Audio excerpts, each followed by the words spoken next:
Notes. There was tons and tons and tons and tons of information on Islam, or some people call them Muslims.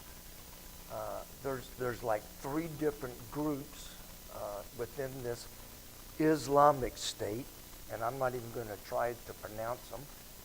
I've heard about them on the news quite a bit. I just didn't realize the distinction between each group. There are 3 main divisions under Islam. Some people put Muslims under there, some put Muslims in a separate category, but under specifically Islam, you may have heard them talk about the Shunites and the, can't remember the other one. I read them and forgot them quickly. But there are 3 groups, 2 of which are on the news frequently because they are always fighting. And I found out a little bit, but with all the information, I was trying to find out some of their similarities, some of their differences, what makes them different, why do they fight, and what do they believe about certain things. And I read one site, I read that thing 3 or 4 times. And when I got through, I didn't understand it a bit more than I did when I read it the first time. It's probably the most complicated religion trying to figure out that we've looked at so far. So I'm going to give you what I came up with. There's tons more. I just couldn't understand. You know, it's like they believe in FC1 over, and it's like I don't have a clue what you're talking about. So we're going to look at a few things about Muhammad Ali, and I typed in DuckDuckGo, Muhammad Ali, and it came up. He was a professional wrestler, boxer, and it gave me all this stuff, and I said, I don't think that's the Muhammad I want, so I tried it again, and finally I said, Muhammad Ali, the prophet, and it brought up the correct Muhammad, and I didn't realize Muhammad Ali, the boxer, had died. Did he? I read that on the site, but anyway, here's what I could find out about the original Muhammad Ali. He was born in AD 70, and it should be AD. All right, make fun. I'll let you type the notes next week. Yeah. All right, let's get. I'm trying to get back serious. He was born. They're pretty sure it was 570 A.D. They think it may have been during March, but they're not real sure about that.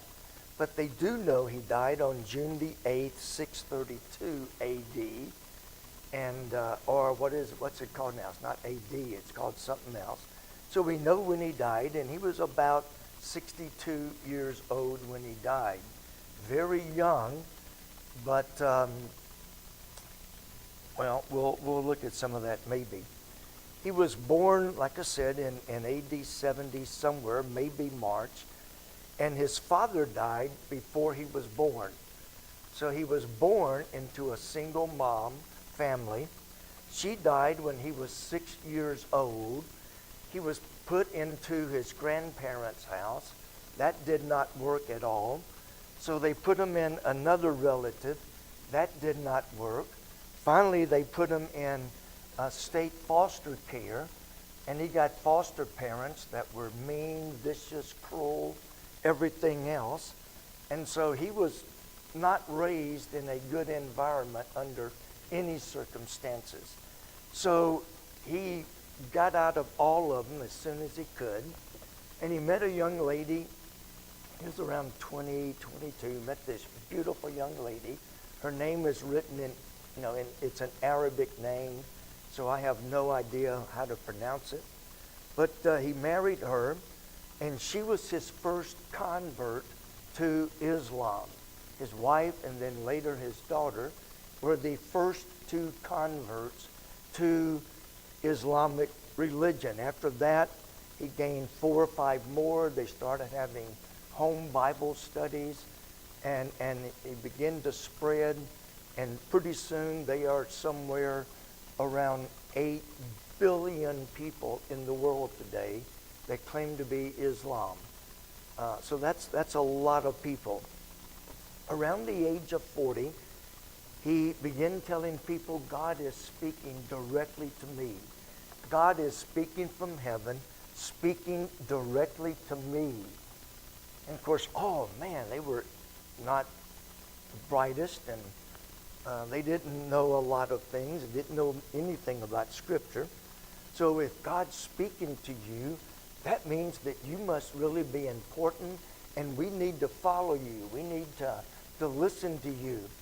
And there, again, there was some words I didn't understand, but basically during this time there was some, and there's a fancy word, but basically when God would speak, they would write down little sayings that God said. Somewhere around the age of 40, or a little thereafter, he began writing down all of these things that people had written, and came up with, after a couple of years, with the book known as the Quran, or some people spell it Q-U. It's got a little funny thing over the U and an apostrophe after the U with a space between, and then Quran. And among Muslims, if you talk to Muslims, I haven't, but they say, they will tell you Muhammad is the most revered prophet ever in history. That's how much they still revere him. 2,000, 1,800, something like that, whatever years later, he is still the most revered prophet that they have ever had. Now, I'm going to go through the questions quickly. It consists only of professed believers in Christ. If you will accept the belief of the Quran, you join voluntarily. If you don't accept the belief of the plan, you don't join. They kill you. That's the end of it. You either join or get killed, which is one of the reasons that the Sunnis and this other group are always fighting. There's a couple of issues they can't agree on. One is trying to wipe out the other because they don't believe right. The other one's trying to wipe out one, and then, it's kind of like they're both against the third one. But the Sunnis are the one I hear on TV the most. They're always at war with this second group because you don't believe like I do. You either convert or I'm going to kill you. Well, I'm not converting. And we go to war, and they've been fighting since, I don't know, around 600 or 700 people. So yes, it is not made up of professed believers. It's made up of anybody who agrees to follow the Quran and accept and believe the message of the Quran. The members must have been baptized on a profession of their faith. There is no profession of faith. There is no baptism. So if I agree with the Quran, I believe the Quran, join us, you're a Muslim or Islam. But there is no formal membership. It's a local organization and independent of all others. There ain't a speck of truth in that one. It's a worldwide organization, and all over the groups worldwide must accept and heed the teachings or the tenets of the Islamic, specifically the Quran. Even though there are 3 main sects among them, they all have to accept the fundamental beliefs of the Quran, or we'll just fight until one of us kills the other. All right, here's some things. It has Christ alone for its king. Wrong. They don't even believe that Jesus Christ was God. He was not God. He was not deity. He was a son of God. He was a prophet of God. But they would put him in the same category as they put Moses, Elijah, Abraham, and some of the other Old Testament great men. They would say that Jesus Christ was no different than Abraham. He was no different than Moses. He was no different than, some of the, the Old Testament prophets. So no, Jesus Christ is not the head. They believe that God is God, but not like our God. Their God is Allah. If you ever, what was it, a few years ago, this guy down at one of the army camps went into a tent and yelled Allah Akbar or something similar to that, and then opened fire. Their God is not our God. We believe in God. They believe in Allah as God. They do not believe in God as we do. I read some really weird stuff, of their belief about God. I mentioned one of it down toward the end. Its members become such by their own voluntary act. You want to volunteer to be in Islam? No? Bam! So you're voluntarily, or you're dead most of the time. So no, they do not believe that you become members by an voluntary act. I want to look at some of these, number 6. And this is where I concluded. I read several parts, 3 and 4 times, and I still don't understand it. I know what it says, and I'm going to try to repeat what they say as close as I can without changing it. I think, and notice I got it in italics, I think what little bit I understand, they believe that God is everywhere, but He's not in control everywhere. God is, and they explained it. If you want to read the article and explain it to me, I will be more than glad to give you the references. I'll be more than glad to give you the articles. If you read it and understand it, please explain it to me.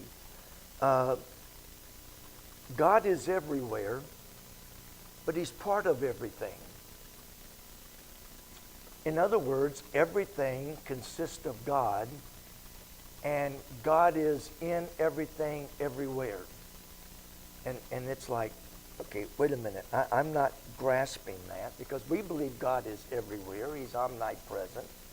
But we don't believe that, this has got God in it. I have to cherish this pew because it's got God in it.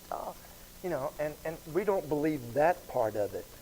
They believe that Muhammad is more truth than God, and the Quran is more accurate and up to date than the Bible. They believe the Bible, they say at least, but when you really pin them down, this is what the Bible says, yes, but this is what the Quran says, and we're going to stay with the Quran. Jesus was a good man. They will give you that. He was a good man because he is part of God, just as Abraham was, Moses was. He was a great prophet. Elijah raised the dead. Elijah performed many miracles. Jesus was on the same theme that Moses and Elijah and Elisha and some of them were. He was a great man. But the Jews killed him before God was through using him. Rats. They killed Jesus before I was finished. He didn't finish the work I sent him down there to do. He didn't get it finished, and now I've got to find another prophet who can go down there and finish the work that Jesus didn't finish. So that's when Muhammad came along and heard these voices from God, and they automatically, this is the man who is coming to finish what Jesus failed. Certainly we don't believe that. So God sent Muhammad to finish the work that Jesus Christ didn't finish. Women, I could have gone a long time on some of these things. Some of these you may know. Some of these, if you really want to get into real specifics, how they mutilate women, how they treat women, you know, I can get you into a whole bunch of stuff that will describe how they treat women. You do not want to be a woman under Islam. But women are of very little value. Their only purpose is to please men. And when they say please men, they're not talking about, hey, I want eggs and sausage tonight. You know, they're talking about pleasing men in a physical, sexual manner. Recently, it wasn't but few months ago, there was a woman killed over in, I think it was Iran. She was killed because she had the audacity to walk down the street without her properly covering her. She was arrested, tried, and taken out and killed because she wasn't wearing whatever that thing's called. She didn't have it on properly. She was showing part of her face, part of her hair, and they took her out and killed her. That is not uncommon. That is not unusual. As soon as they kicked us out of Afghanistan, they immediately reinstated Sharia law, which forbids women are not allowed to be educated. Women are not allowed to, be seen in public without a husband. The list is long and long. If your dress isn't properly fitted, you can be punished by your elders or you can be killed.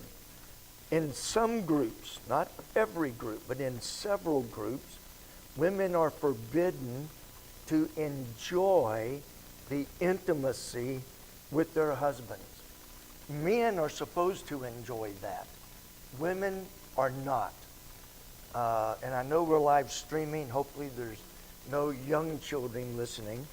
But they will actually mutilate the woman's lower portion so that she cannot enjoy the relationship with her husband.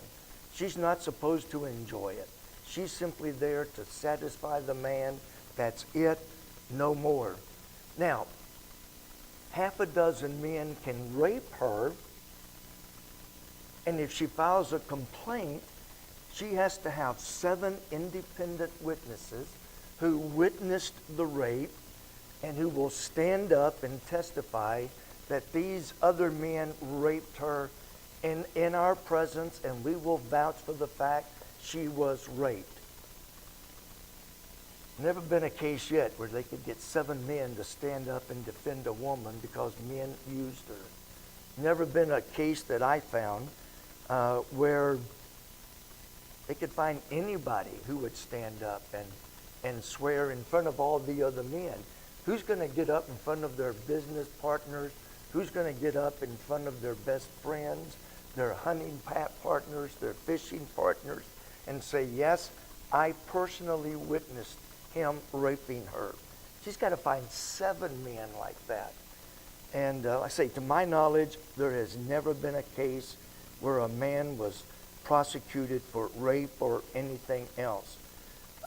Women exist for the sole purpose of having babies, pleasing men, cooking, cleaning. That's it. That's pretty much all you're worth. That's all you're good for. All right, it began in the time of Christ. Wrong. It began in the 7th century, not by Jesus Christ, but by Muhammad Ali. True church never persecutes anyone to force their religion on them. We believe, I tell you the truth, I present the gospel, I pray that God will use it, but I'm not going to grab you by the arm, drag you down the aisle. I'm not going to put a gun to your head. They will. You either convert when you're born, you're a Muslim. That's why during the Afghan War, they would, I know this was very prevalent in Vietnam, but they would take little children, strap bombs to them, put a coat on them, send them out and say, you better be real friendly with those American soldiers. And when you get up close, pull the cord and see how many you can blow up. Children to them are simply tools to carry out their battle against Christianity and everything else. Their goal is eventually to evangelize and convert the whole world. Now, I don't want to get into politics, but our favorite president, I say that very sarcastically, did them a huge, tremendous, humongous, absolutely ridiculous favor when he pulled everybody out of Afghanistan and left somewhere around $80 million of our top-of-the-line equipment, tanks, airplanes, walked off, gave it to them, and they're now using that against other Islams.